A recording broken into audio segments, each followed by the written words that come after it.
Gentlemen, as we all know, technology has put Kenya on the global map as a leading innovation hub.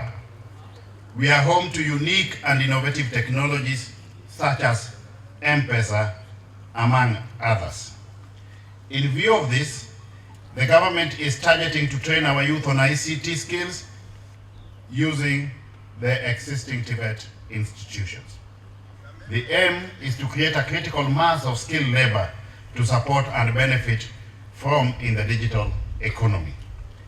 Our Kenya National Digital Master Plan, covering the period 2022 to 2032, envisages the skilling with ICT skills of over 1 million youth to enter the job market annually.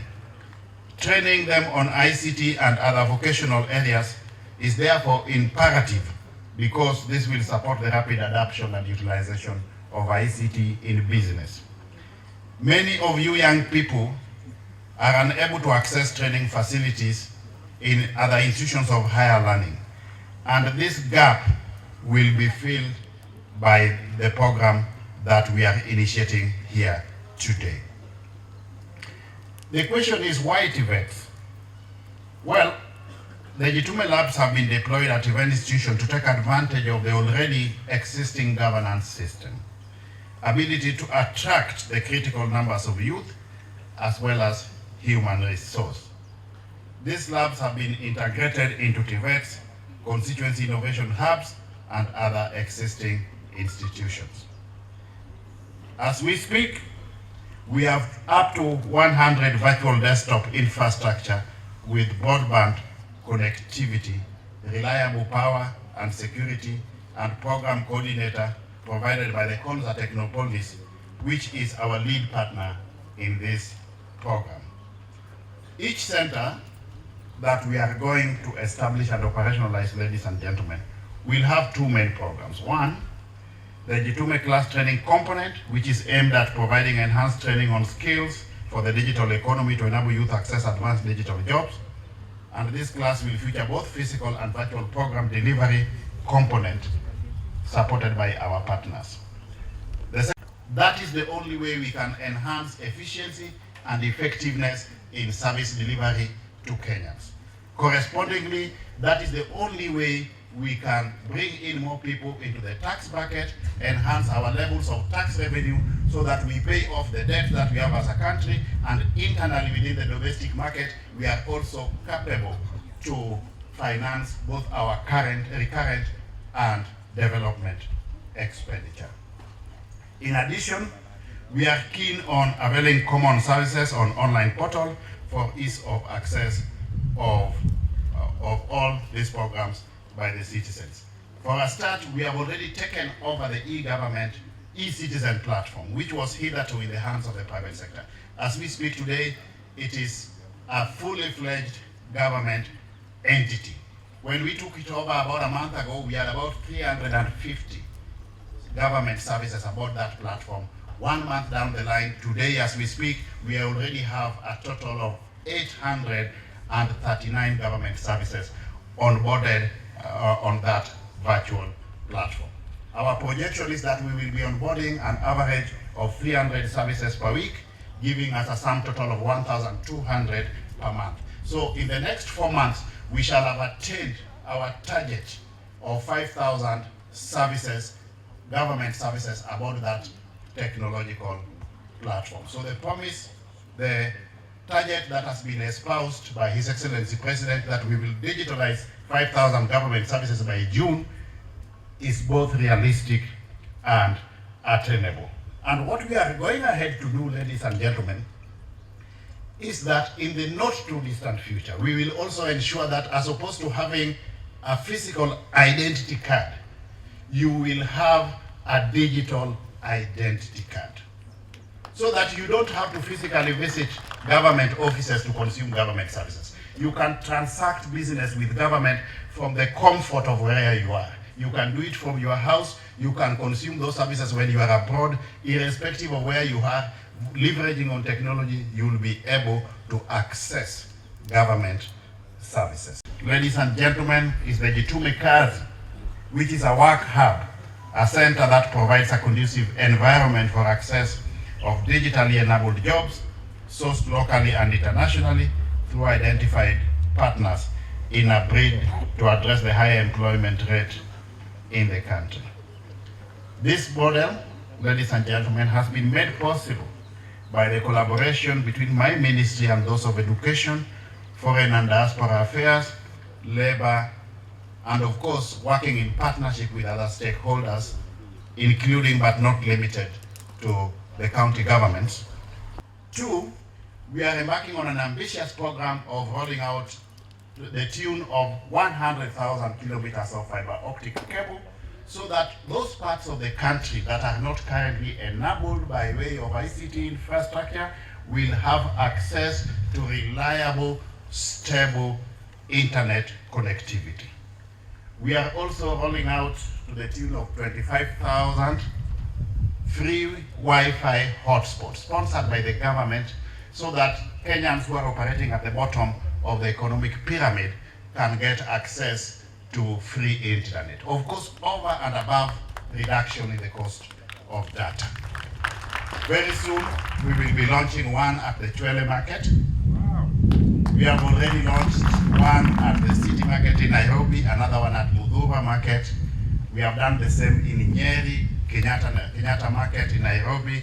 We have done one in Kapsabet, another one in Kericho, Bondo, and Ahero. So the next frontier will again be Bungoma. How lucky can you be as a people of Bungoma? The accelerated automation and digitization of all core government services, both within the national and the county governments.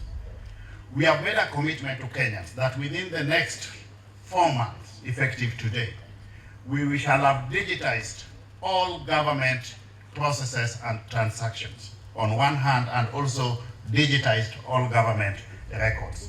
We want to transact all government business on technological platforms, and this is one of the reasons that's why we are ensuring that a critical mass of Kenyans have got access to commensurate level of digital skills, so that we have got an optimal level of uptake of the digital infrastructure that we are putting in place. Ladies, as the name suggests, Jitume, which is a Kiswahili word for tech initiative, calls on all youth to take advantage of the investments by the government to uplift themselves. The opportunities in digital world are immense. I therefore encourage you to take initiative. Jitume class, Jitume kazi.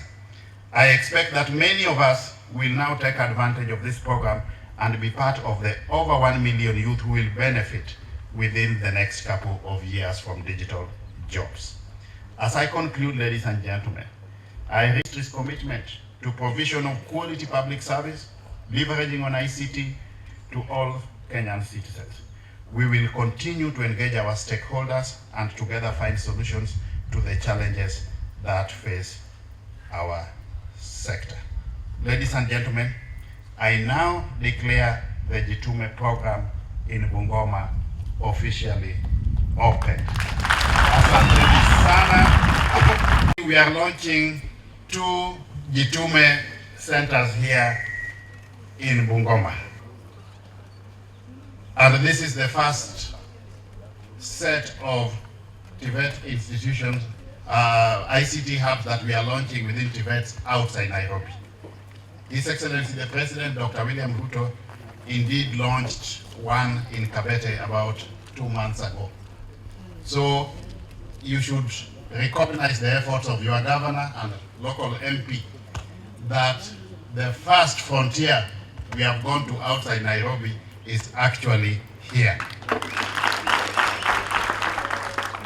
So the governor of Bungoma, my friend Ken Lusaka, the PS Tibet, Director Tibet Authority, local member of parliament, MP for Keses, all protocols observed. Good morning, ladies and gentlemen. I'm pleased to join you this morning to launch the 2 Jitume centers here in Bungoma. First, allow me to give some history and context to this exercise.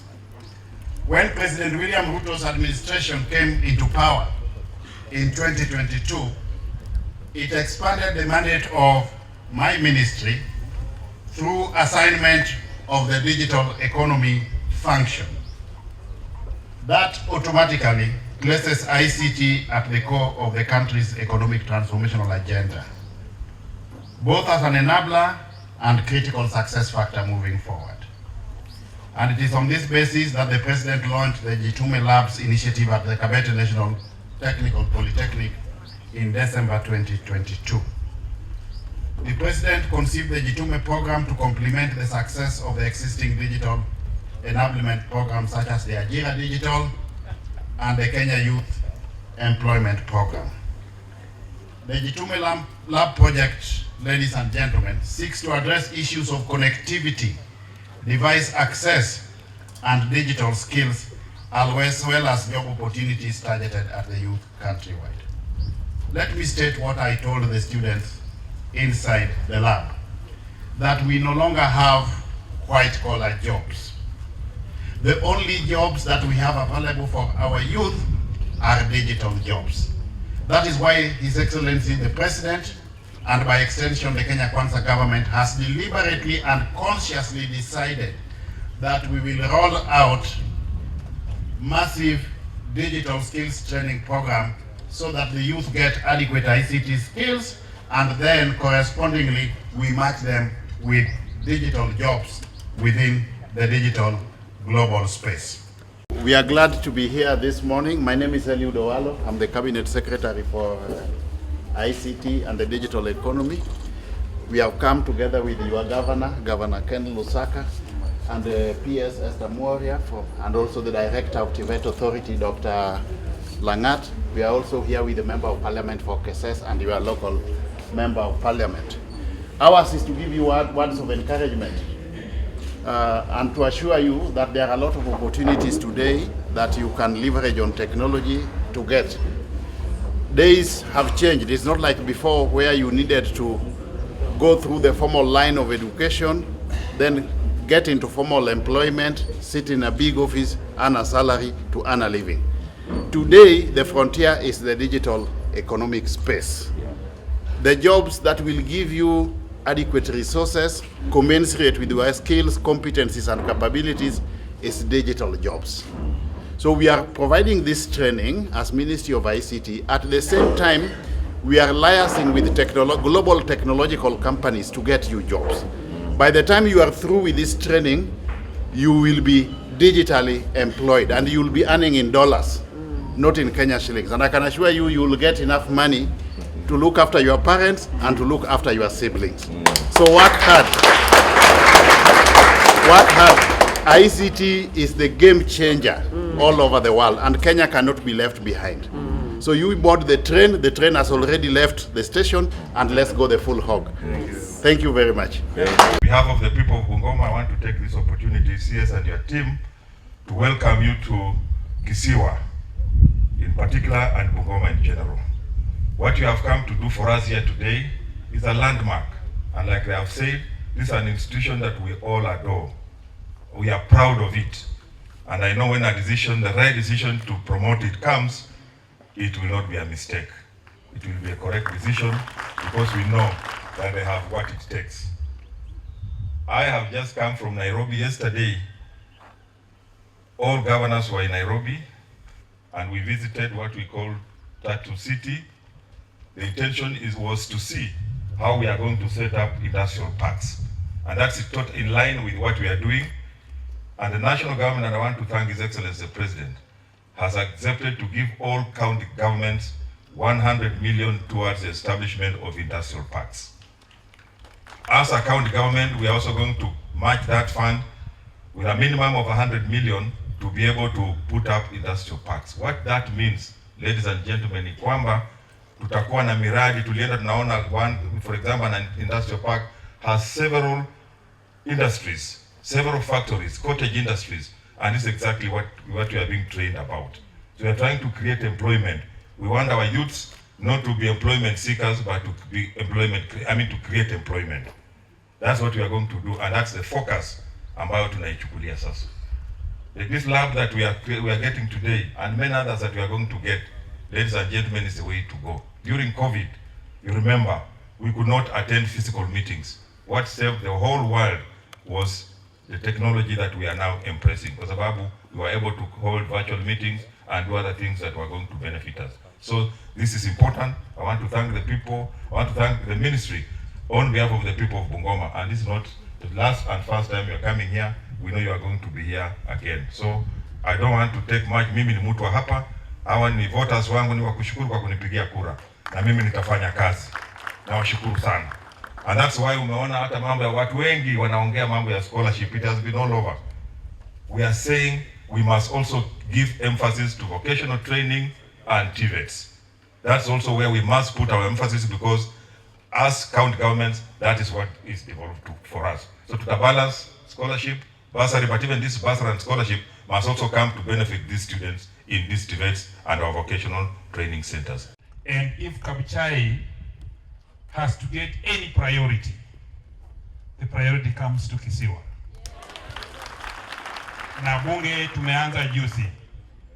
Wakati nilikuwa bunge, we were proposing na all the qualities ambayo Bwana Wandabusi amesema Kisiwa wako nayo. Ile kitu tutaongeza tu, nikikuomba waziri, kwa heshima waziri wetu, ukirudi Nairobi, ile tunakuomba tu ni kutafuta some small money to expand in terms of land. Niko na wanafunzi wengi hapa sana. The only last thing also, very key, enye siwezi wacha kuongea, I meet most of these students wanakuja nyumbani kuniona. The major problem we have here, we have solved the problem. You have class 8 and form 4 KCPE and KCSE exams. We have a problem, waziri, with the Kenya National Examination Council could charge these students. If we can get away and make it a policy in parliament, tutaomba bunge, pia we exempt the same Kenya National Examination Council ambaye ili exempt na tukalipia KCSE and KCPE, tulipe pia pesa for these students. If we do that, because we always have around 60%, 30%, 40%, they always don't sit for exams because of fees. And also I want to ask my good principal. Naona principal sasa tumeanza bursary. Last year when I gave you the code wanafunzi wali apply, I brought here 1.2 million. Wewe peke yako. I want to bring more money to this institute in the next bursary allocation to these students. Mimi nimeongea mengi, waziri yako na mambo mengi, lakini nataka tumshukuru kwa kipekee. Asante for taking time to come. Asante also waziri, leo tulikuwa tumeexpect wewe kutoka hapa kuenda my headquarter called Chwele. Tulikuwa tunaenda Chwele tufungue free wifi ambayo ulikuwa umetupea. Lakini because of the schedule and the program for installation, umesema umechipanga unarudi tena. Tutakukaribisha tena kabisa. Na watu wa Chwele pia wanataka wakati naweka free wifi Chwele, tutafute ingine tuweke free wifi hapa karibu. Wanafunzi wakitoka nje, wengine wanafanya mtihani, wengine wanatafutana kwa mitandao. Watafutane vizuri kwa sababu watakuwa wanapata free wifi ile wanataka waendelee.